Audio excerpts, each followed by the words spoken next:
Hello everyone, before we begin today's story, I have a small favor to ask. Please hit subscribe and turn on the notification bell so you never miss our channel's new videos.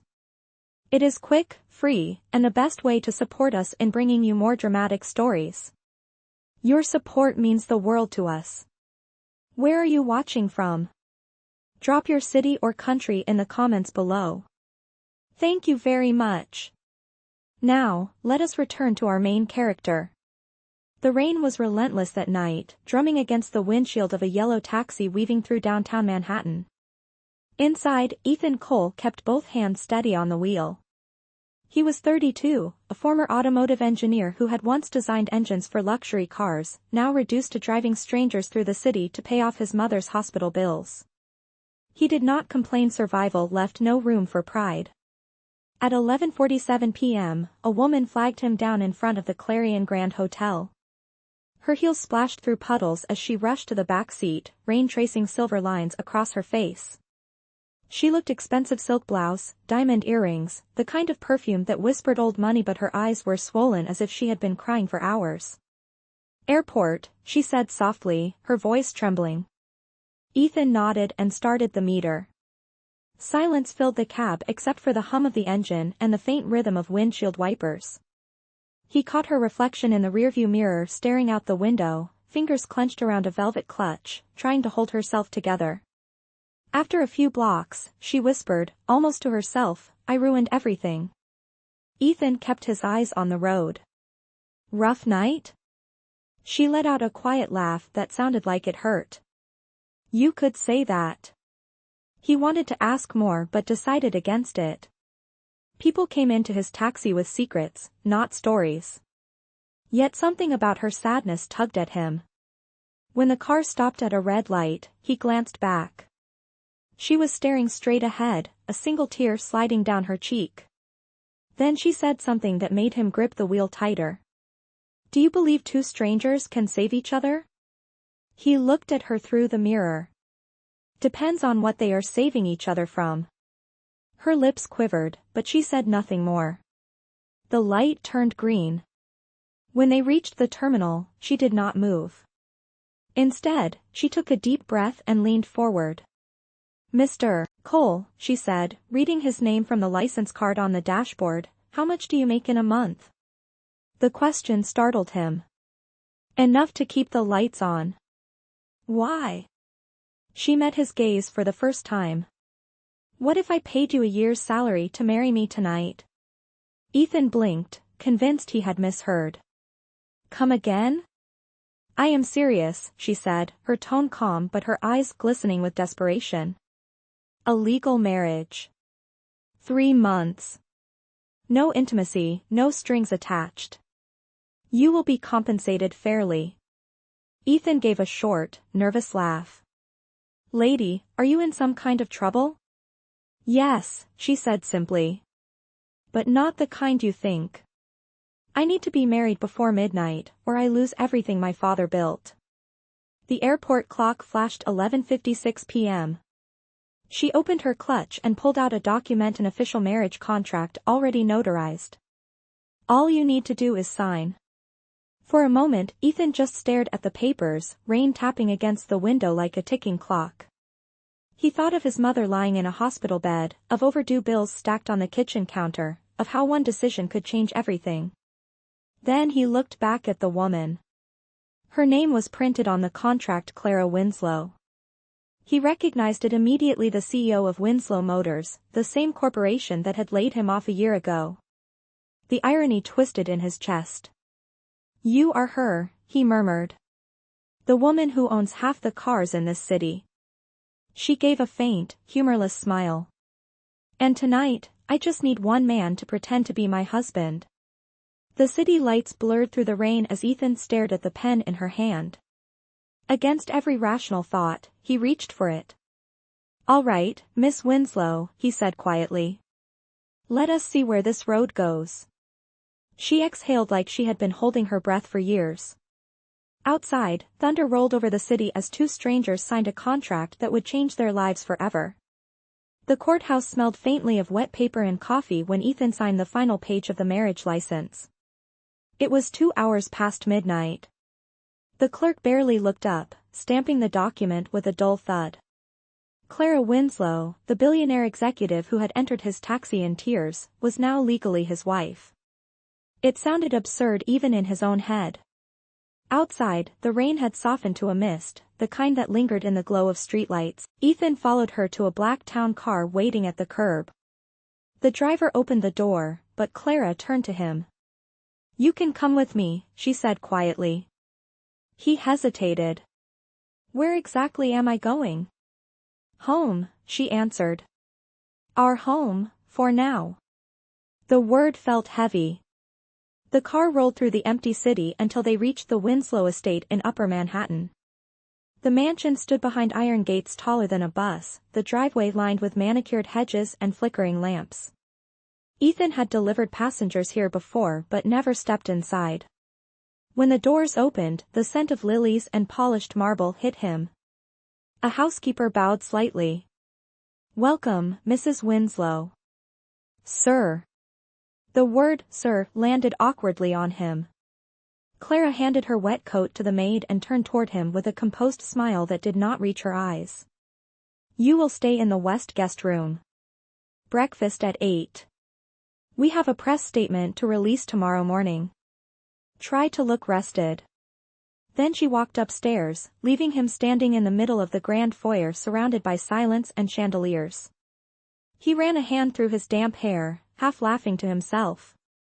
"Well, Mom," he whispered, "your son just married his boss." Hours later, Ethan lay awake in a bed that felt too soft to be real. The city murmured faintly outside the tall windows. His phone buzzed on the nightstand. A message from his sister: "They approved Mom's treatment. We just need the deposit." Ethan stared at the screen. He had the money now. He had kept his end of the bargain. Morning came with a wash of pale light through sheer curtains. Downstairs, Clara sat at the dining table, scrolling through her tablet. Her hair was pinned neatly, her white blouse crisp, her coffee untouched. She looked like the kind of person who could command a boardroom before sunrise. "Good morning," Ethan said. She looked up briefly. "Good morning, Mr. Cole. You will need a suit. The driver will take you to get fitted." "For what?" "The gala tonight. Our first appearance as husband and wife." He blinked. "Already?" "The world moves fast in my industry," she replied. "And for this to work, we must look believable." The way she said it believable carried a strange ache, like a woman who had long forgotten what that word really meant. At 7 that evening, the black car waited again. Ethan adjusted his tie in the reflection of the tinted window. Clara emerged from the mansion in a silver gown that shimmered under the porch lights. She was breathtaking, not in a fragile way, but like a storm contained in human form. As they entered the gala, cameras flashed in every direction. Journalists called out their names. Ethan placed a steadying hand on her back, and she leaned closer, whispering, "Just smile. We are fine." He did. For the next hour, they danced through conversations, photo ops, and fake laughter. Somewhere between the lights and champagne, he noticed the smallest tremor in her hands each time she lifted her glass. When a reporter asked how they met, Ethan said without thinking, "She cried in my taxi." The crowd laughed softly. Clara turned to him, startled, then smiled the first real smile he had seen from her. Later, in the quiet of the car ride home, she said, "You improvised well tonight." He shrugged. It was the truth. She glanced out the window, city lights reflecting in her eyes. "It was," she admitted. Silence stretched between them, not cold this time but strangely warm. When they reached the mansion, she paused before going inside. "Thank you, Ethan," she said, almost whispering. "For what?" "For not asking questions when you easily could have." He smiled faintly. "I figure we both have enough of those already." She nodded once and disappeared up the stairs. Ethan watched her go, realizing for the first time that the contract he had signed might not be the hardest part of this marriage after all. 3 weeks passed before Ethan realized how easily routine could disguise confusion. Every morning began with the same polished rhythm: a quiet breakfast at the long oak table, Clara scanning her phone while he read the newspaper he did not care about, and an assistant hovering near the door with their schedules. They appeared to the world like a couple perfectly synchronized, yet beneath the surface they were two strangers bound by ink and obligation. Ethan kept his word. He attended every charity dinner, every photo shoot, every fabricated moment meant to convince shareholders that the Winslow marriage was real. The tabloids called them the city's power couple, but inside the mansion silence reigned. Clara spoke mostly in directives: smile when we arrive. Remember to stand on my left. Do not answer personal questions. Ethan followed each instruction without protest, though sometimes he caught himself wanting to ask about the woman behind the titles. He noticed the way she always paused before walking into a room, as if bracing herself for battle, and how her hands trembled slightly when the cameras clicked too fast. One night, after another exhausting dinner party, he found her standing alone in the courtyard beside the fountain, barefoot, the moonlight pooling around her silver gown. He hesitated, then said softly, "You know, for a contract wife, you work harder than most real ones." She turned, startled, then laughed quietly. "Occupational hazard," she said. "You learn to perform even when you are falling apart." He stepped closer. "Is that what happened before that night in the taxi? You fell apart?" Her smile faded. For a long time she said nothing, then whispered, "My father's company was my entire life. When he died, the board demanded I marry to stabilize the brand. I thought I could handle it.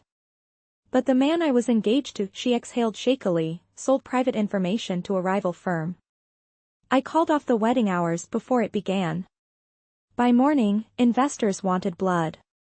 That was the night you drove me." Ethan nodded slowly. "And now you have me instead." She looked up at him, eyes glimmering. "Yes. Now I have you instead." The air between them thickened, heavy with unspoken truth. But before either could say more, her phone buzzed. The moment shattered. "I have a meeting," she murmured, retreating inside, leaving him alone with the sound of water and the echo of her confession. The next day, Ethan received an envelope on his nightstand. Inside was a list of rules printed in precise handwriting. Rule 1: maintain distance. Rule 2: no personal involvement. Rule 3: protect the public image at all costs. At the bottom, she had added a handwritten note. "These are for both of us." He sighed, folding the paper carefully. Maybe she needed boundaries to keep her world from collapsing. He could respect that. But that night, when he saw her on television addressing a press conference with perfect poise, he could not ignore the exhaustion in her eyes. He turned off the screen and muttered to himself, "You can build empires, Clara Winslow, but you cannot keep pretending forever." Days blended together. The press praised their chemistry. Investors restored their faith. Yet Ethan felt the line between acting and feeling blur a little more each time she smiled at him in public. Then, one afternoon, as they prepared for another event, Clara entered his room holding a sleek black folder. "The board has invited you to the anniversary gala next week," she said. "You will need to deliver a short toast." Ethan frowned. "A toast about what?" "About us," she replied, tone unreadable. "Make it sound convincing." He studied her face, searching for a trace of irony, but found only weariness. "Clara," he said quietly, "we can keep pretending for them. But maybe you should let someone be real for you." She froze, her grip tightening on the folder. For a moment he thought she might walk out again, but instead she whispered, "Be careful, Ethan. Real things have a way of breaking everything else." When she left, he sat on the edge of the bed, the faint scent of her perfume still hanging in the air. Somewhere deep inside, he already knew this arrangement was no longer just business. It was becoming the most dangerous kind of truth. The night of the Winslow anniversary gala arrived with a chill that crept through the marble halls of the estate. The mansion buzzed with stylists, assistants, and security guards, all preparing for the most public test of their fake marriage yet. Ethan stood before the mirror, adjusting the cufflinks Clara had sent to his room that morning.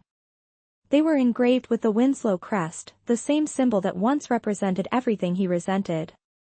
Now, somehow, it tied him to her. Downstairs, Clara waited in a deep emerald gown that shimmered beneath the chandelier light. Her expression was calm, practiced, but when their eyes met, something unspoken passed between them, a quiet acknowledgement that tonight would decide how long their illusion could last. As they stepped out of the car onto the red carpet, camera flashes exploded like fireworks. Reporters shouted questions, microphones thrust forward, voices overlapping. Clara held her composure with effortless grace. Ethan stayed close, offering a steady arm as she navigated the chaos. Inside the ballroom, the crowd parted for them. Investors, politicians, and journalists watched as the city's most powerful woman entered with the man who, to them, had appeared out of nowhere. The orchestra swelled, glasses clinked, and for a few surreal minutes, Ethan almost believed this life was his. Then came the moment of the toast. Clara took the stage first, thanking the board for their loyalty, her tone smooth and confident. When she finished, all eyes turned to Ethan.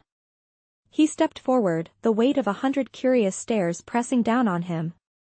3 months ago, he began, voice steady, I met a woman who reminded me that even the strongest people sometimes need a place to fall apart. Clara Winslow is that woman.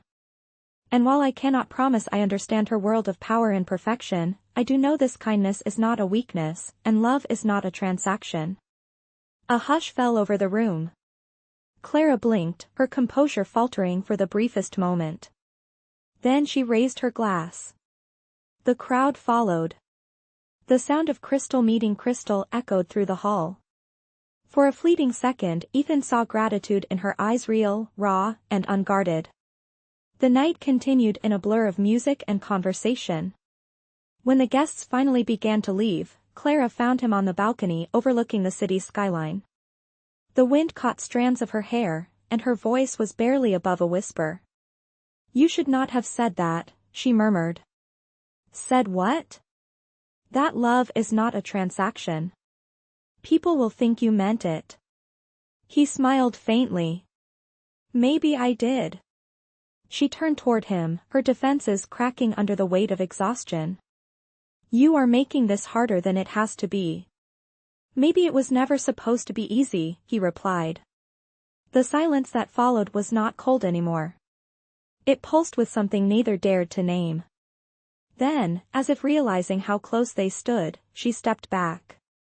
Good night, Ethan, she said softly and disappeared into the glow of the ballroom. The next morning, headlines exploded. The Winslow marriage is real, one read. From taxi to tycoon, said another. The story went viral. Clara's stock prices soared, but with the attention came scrutiny. Whispers about Ethan's past surfaced online, his layoff, his debts, his mother's illness. Some accused him of marrying for money. Clara's team tried to manage the press, but the noise grew louder. Ethan watched it unfold from his phone, anger simmering beneath the surface. That evening, he confronted her in her office, where she sat surrounded by glowing screens filled with financial data. You knew this would happen, he said quietly. She did not look up. It was inevitable. They are calling me a fraud, Clara. You are not, she said quickly, meeting his gaze. But you must understand, perception is everything in my world. He stepped closer, voice tightening. And what about truth? Does that matter at all? Her face softened, a flicker of guilt passing through her eyes. More than you think, she said. But truth is dangerous here. He shook his head and walked out before she could say another word. That night, for the first time since the wedding, Ethan did not sleep at the estate. He drove aimlessly through the city, the rain returning in thin silver streaks against the windshield. Somewhere between the lights and the loneliness, he realized that pretending was no longer enough. What he felt for her was real, and that was exactly what terrified him. The following morning the Winslow mansion felt colder than usual. The staff moved quietly, avoiding eye contact, as if the air itself carried tension. Clara stood by the tall windows of her office, staring out at the gray sky above Manhattan. On her desk, headlines scrolled across a tablet screen: accusations, gossip, speculation. Each word felt like a nail hammering against the thin wall she had built to protect her empire. When Ethan returned just before noon, still in the same clothes from the night before, she barely turned her head. "You did not come home," she said without emotion. "Home?" he echoed. "That is a strong word for a place where I am a headline." She closed her eyes briefly. "You knew what this was." "A lie," he replied. "A deal signed on paper that stopped feeling fake a long time ago." The words hung between them like smoke. Clara turned away, her reflection fractured across the glass. "You should not confuse gratitude with affection, Ethan." He stepped closer, voice low but firm. "Then tell me you feel nothing. Look at me and say it." She tried to, but her lips trembled. For the first time, the woman who ruled boardrooms and dictated markets could not find the right words. The knock on the door broke the silence. Her assistant entered, pale and nervous. "Ms. Winslow, there is an issue. Someone leaked internal documents, emails, contracts, private correspondences. The board wants answers immediately." Clara froze. "Leaked? By whom?" The assistant hesitated. "The file was sent from an external device registered under Ethan Cole's name." The room went still. Ethan's jaw clenched. "That is impossible." Clara's eyes hardened. "Leave us," she ordered the assistant. When the door shut, her tone changed, sharp and cold. "You promised discretion." "And I kept it," he shot back. "I have never touched your files." "Then explain this." She pushed the tablet across the desk. His name glared from the screen, attached to an anonymous tip that had reached the media. He stared at it, disbelief tightening his chest. "Someone is framing me." "Convenient excuse," she said bitterly. "You think I would destroy the only person who treated me like a human being?" Ethan's voice cracked with anger. "You think I am that stupid?" She turned away, breathing hard. "You have no idea what is at stake. If this scandal spreads, the board will remove me. Everything my father built will vanish. So you would rather believe I betrayed you than admit someone else did." Her silence was answer enough. Ethan took a step back, the hurt in his eyes sharper than any accusation. "For a woman who controls everything, you sure have a hard time trusting anyone." He left before she could respond. That night, Clara faced the board alone. Cameras flashed outside the building while investors demanded explanations. She presented data, denied rumors, and promised a full investigation. Her voice never shook, but inside she was breaking. Back at the estate, Ethan packed his bag. He paused by the guest room window, looking out at the city that had somehow become both his refuge and his prison. He thought of his mother, now recovering after surgery paid for by Clara's contract. He thought of Clara herself, her strength, her fear, the way she had smiled for the first time at that gala. He wanted to hate her for doubting him, but he could not. The door behind him opened quietly. Clara stood there, still in her suit, exhaustion etched into every line of her face. "You are leaving," she said. "You made that decision for me," he replied. "Ethan," she began, but the rest of the sentence dissolved. "Goodbye, Clara," he said softly. "I hope your world was worth the cost." She watched as he walked down the long hall, his footsteps fading until all that remained was silence. When the door finally closed, she sat on the edge of the nearest chair, staring at the discarded contract on her desk. The ink had faded slightly, but the signature remained bold: Ethan Cole. For the first time, she realized the problem was not the world she had built. It was the walls she had raised to survive it. And now the only man who had seen through them was gone. Outside, thunder rolled again, echoing through the empty corridors like the sound of regret. A week passed, and the headlines moved on to newer scandals, but the silence inside the Winslow mansion only deepened. Clara moved through her days like a ghost in designer heels, existing on coffee and deadlines, her voice reduced to polite efficiency. No one mentioned Ethan Cole anymore. His name had become another ghost she carried, unspoken but everywhere. At night, when the lights of Manhattan shimmered against her windows, she would catch herself glancing at the empty guest wing where he used to stay. The sheets had been changed, the room cleaned, yet it still held the faint trace of his cologne and the warmth of someone who once made the mansion feel less like a cage. Across the city, Ethan had returned to driving. The taxi engine's low hum was the only rhythm that kept him grounded. Every fare was a distraction, every stranger a reminder of the night his life had collided with hers. He told himself he was fine. He told himself he was free.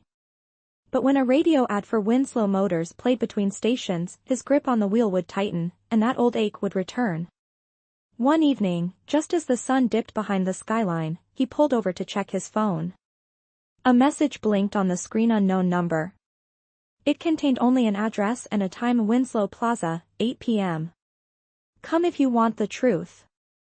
He frowned, debating whether to ignore it, but something in his gut refused to let it go. At exactly 8, Ethan parked near the plaza. The glass towers glowed like molten gold under the evening lights. He waited until a black car pulled up. The driver stepped out first, followed by a woman in a dark coat. Clara. She looked thinner, her face pale, her confidence worn at the edges. You came, she said softly. You said you had the truth, he replied. She handed him a small flash drive. It was my ex-fiancé. The man I told you about. He still had access to company servers. He leaked those files under your name to get revenge on me. Ethan stared at her. You found proof? She nodded. The board confronted him this morning. He confessed. They wanted to keep it quiet, but I thought you deserved to know first. A little late for that, he said quietly. I know. Her voice cracked, the sound trembling between guilt and relief. You were right, Ethan.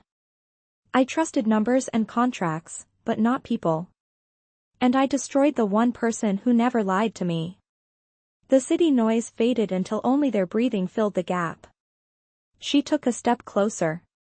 I did not ask you here to apologize. I asked you here because I need your help. He frowned. Help? The company is unstable. Investors are pulling out. I can save it, but not alone. I want to relaunch the green vehicle project you designed years ago, before I fired you. The one that could change everything. Ethan looked away, the irony almost cruel. Why me? You could hire anyone. Because you believed in it, she said. Because it was yours before it was ever mine. He exhaled slowly. This does not erase what happened. It is not meant to, she replied. It is just a chance to fix what we broke. For a long moment he said nothing. Then he took the flash drive, his fingers brushing hers. If I agree, it is for the project, not for us. She nodded. I will take whatever truth you are willing to give. They stood there in the cool night, the wind carrying fragments of city sound around them. For the first time since the wedding, there was no pretense, no audience, no contract. Only two people standing on opposite sides of regret, trying to find their way back to something real. When Clara finally turned to leave, Ethan called after her. Clara, he said. She stopped, half-turned. You still have that rule list? Yes, she answered cautiously. You might want to cross out Rule 1, he said. Distance is not working. She smiled faintly, the kind of smile that did not belong to a CEO but to a woman learning to breathe again. Noted, she whispered. Then she walked away into the glow of the city, and for the first time in months, Ethan felt the road ahead might actually lead somewhere worth following. Over the next few weeks, Ethan and Clara worked side by side again, this time not as husband and wife, but as partners bound by a shared purpose. The new project took shape in a renovated warehouse on the Hudson River, where the smell of oil and steel mixed with the faint sweetness of hope. Ethan handled the engineering while Clara fought investors and deadlines. Their conversations were mostly about logistics, yet between the lines, something warmer grew, a rhythm of understanding that did not need to be spoken. Late one evening, Ethan stood at the workbench tightening bolts on a prototype. Clara appeared beside him holding 2 cups of coffee. "You still take it black, right?" she asked. He nodded, surprised she remembered. "You still pretend to like espresso even though you hate it?" he replied. She smiled, setting the cup down. "It makes me look serious." "You already look serious," he said, and for the first time in months, they both laughed. The sound echoed through the empty warehouse, filling it with something that felt almost like peace. By the 3rd month, the project was nearly ready for testing. Investors who had once doubted her now praised her bold comeback. But not everyone was celebrating. One of the senior executives, a man named Harris, began digging into their partnership, whispering rumors that the reunion between Clara and Ethan was another publicity stunt. One afternoon, he stormed into the warehouse holding a folder of documents. "You think the board will let this pass?" he sneered. "A disgraced engineer and a CEO playing house again?" "Investors are not blind." Clara's eyes hardened. "Careful, Harris. This project will save the company." "Or finish it," he said coldly. "If the press learns you brought him back out of affection, not logic, you are done." Ethan stepped forward. "That is enough. You stay out of this," Harris snapped.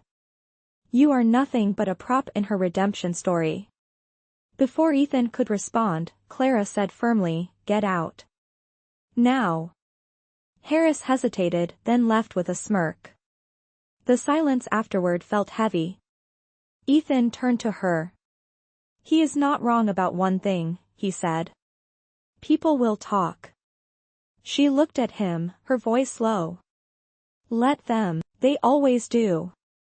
"And if it costs you everything?" he asked. She paused, eyes steady. "Then it will be my choice this time." For a long moment, neither spoke. The hum of machines and the sound of rain against the metal roof filled the air. Finally, Ethan said, "You have changed." "No," she replied softly. "I am just not afraid of being honest anymore." Later that night, as they watched the prototype car complete its first successful test run, Clara turned to him. "Do you ever think about that night in the taxi?" she asked. He smiled faintly. "Every time it rains." She looked away, blinking back tears. "Then maybe it was not an accident that you stopped for me." He shook his head. "No, Clara. Some roads are meant to cross twice." The lights from the test vehicle glowed in the reflection of her eyes, and for the first time since everything began, she reached out and took his hand without hesitation. In that quiet moment, the past and the future finally met halfway. The day of the public launch arrived faster than either of them expected. The new Winslow EcoDrive prototype gleamed under the showroom lights, surrounded by cameras, journalists, and investors eager to witness the company's rebirth. Clara stood backstage adjusting her notes, her hands trembling only slightly. Ethan watched her from across the room, wearing the same suit from the night of their wedding, now pressed and spotless. It felt symbolic, somehow, the end of one contract and the beginning of something that could not be written on paper. When she noticed him, she walked over, her voice steady but soft. "You ready to show the world what you built?"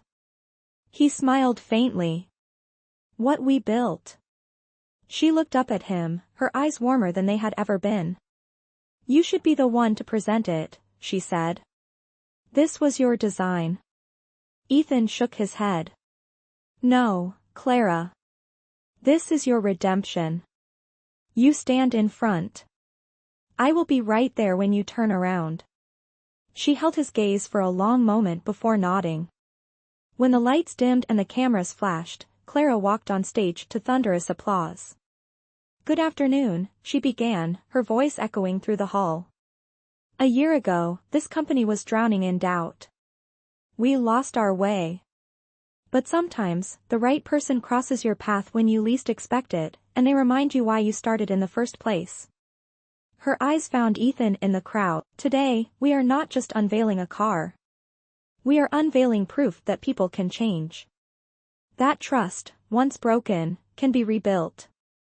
The crowd erupted again as she pulled the cover off the sleek silver car, the reflection of light gliding across its curves like liquid steel. Cameras clicked endlessly. When she stepped away from the podium, Ethan joined her on stage, the applause growing louder. Clara whispered, "Thank you, for believing in me when I gave you every reason not to." He leaned closer, replying just loud enough for her to hear. "You did not need saving, Clara. You just needed someone to see you." After the event, they slipped outside to the terrace overlooking the river. The city glowed beneath the twilight, the same skyline that had witnessed their beginning. "Do you ever think about how strange this all is?" she asked quietly. "That everything fell apart before it came together." He chuckled. "Maybe that is how real things start." She looked at him for a long time, her voice trembling with something close to hope.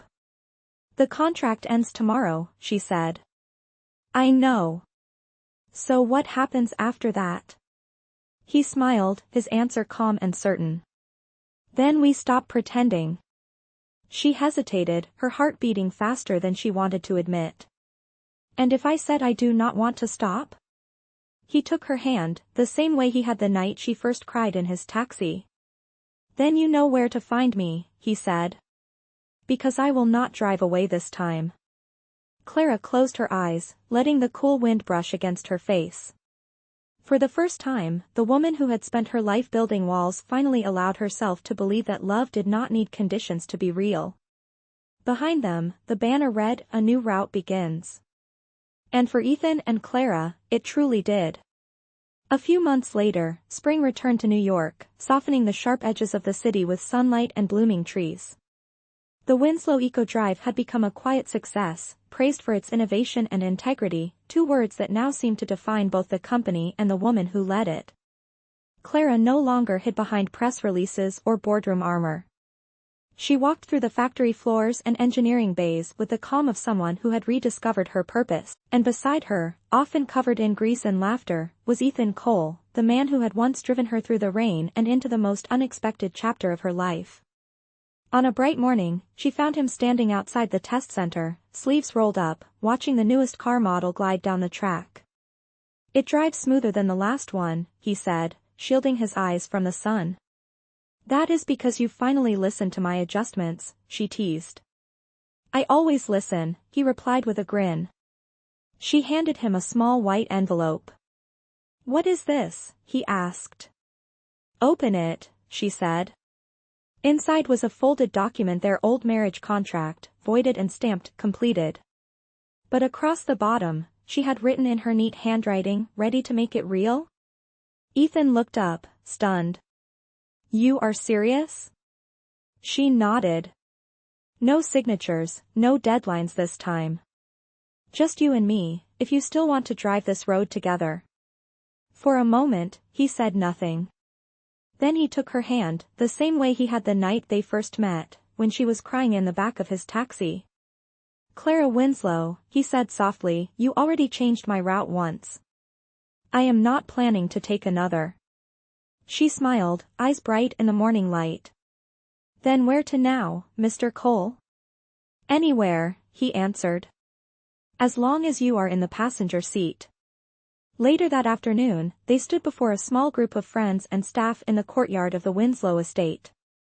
No reporters, no contracts, no flashbulbs, just two people promising something real at last. Clara wore a simple white dress, her hair loose, her laughter unguarded. When the officiant declared them husband and wife, Ethan leaned close and whispered, "No prenup this time?" She laughed. "No need. Everything I have is already half yours." As they kissed, the first drops of rain began to fall, gentle and warm, just like the night they met.